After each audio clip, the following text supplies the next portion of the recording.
O meu desejo é que a presença de Jesus traga força, coragem, ânimo e fé ao seu coração hoje, para você continuar caminhando rumo à Canaã celestial. Hoje eu queria falar sobre escutar novamente, mas hoje eu queria falar sobre escutar a palavra de Deus. É um grande privilégio ter a palavra de Deus escrita. É um grande privilégio, é uma grande bênção. Muitas pessoas ao longo das eras no passado não tiveram a mesma oportunidade, o mesmo privilégio e bênção que nós temos. Mas, ao meu ver, ter a palavra de Deus escrita em nossas casas traz uma dificuldade para nós. Uma dificuldade sutil, mas tem uma dificuldade. É o fato de, uma vez que a temos, termos uma postura de propriedade sobre a palavra de Deus. Eu comprei a Bíblia, eu fui lá na loja, eu paguei pela Bíblia, eu trouxe ela para casa, logo eu a possuo. Você possui a Bíblia, mas você não possui a palavra de Deus. É a palavra de Deus que te possui. É a palavra de Deus que é senhora sobre você e sobre mim também.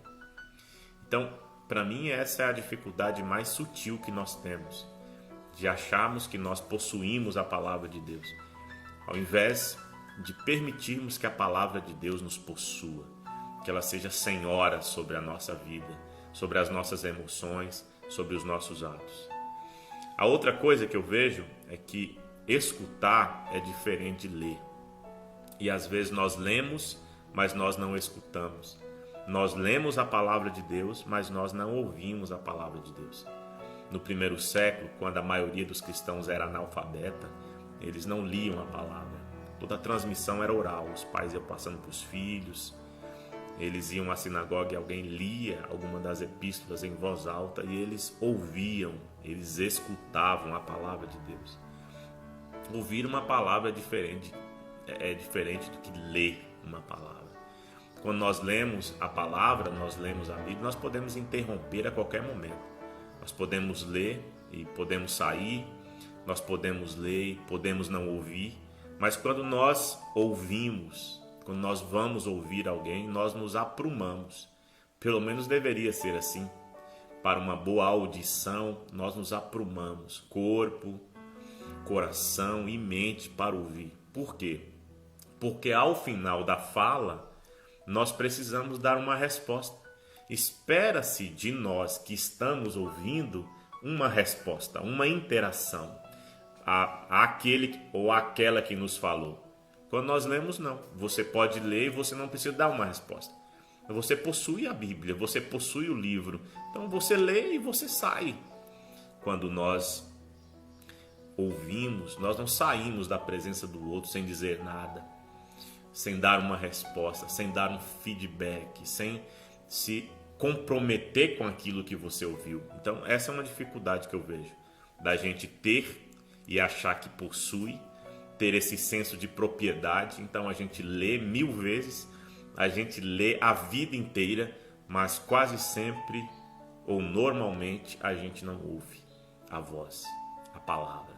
A gente leu a palavra, mas não escutou a palavra. A gente leu a letra, mas não ouviu a voz criadora, a voz criativa. Então, você pode ouvir mesmo lendo. Na verdade, nós temos que ouvir a partir da leitura. Não estou falando de ouvir nos vídeos, ouvir na igreja, alguém pregando. Estou falando de ouvir a voz a partir da leitura da palavra. A leitura do livro sagrado. A gente lê e depois a gente ouve a voz vindo sobre nós. Vindo, penetrando o nosso coração, juntas e medulas. Entrando, possuindo a gente. Entrando dentro da alma da gente. Não é a simples leitura, mas a leitura acompanhada agora dessa presença de uma voz que fala a nós, que se dirige pessoalmente a nós. Olha, Jesus um dia ele pregou, está aqui no capítulo 7 de Mateus, e quando ele terminou, as pessoas reagiram assim. Quando Jesus concluiu seu discurso, a multidão o aplaudiu. Eles nunca tinham ouvido um ensino assim. Foi a melhor aula que eles já tinham ouvido. Nós precisamos ouvir a voz por meio da palavra, ouvir a voz por meio da leitura. E eu espero que essa voz dita e falada a você e falada a mim possa nos construir, nos reconstruir, nos formar, nos reformar, nos dirigir, apontar para nós a rota segura e certa.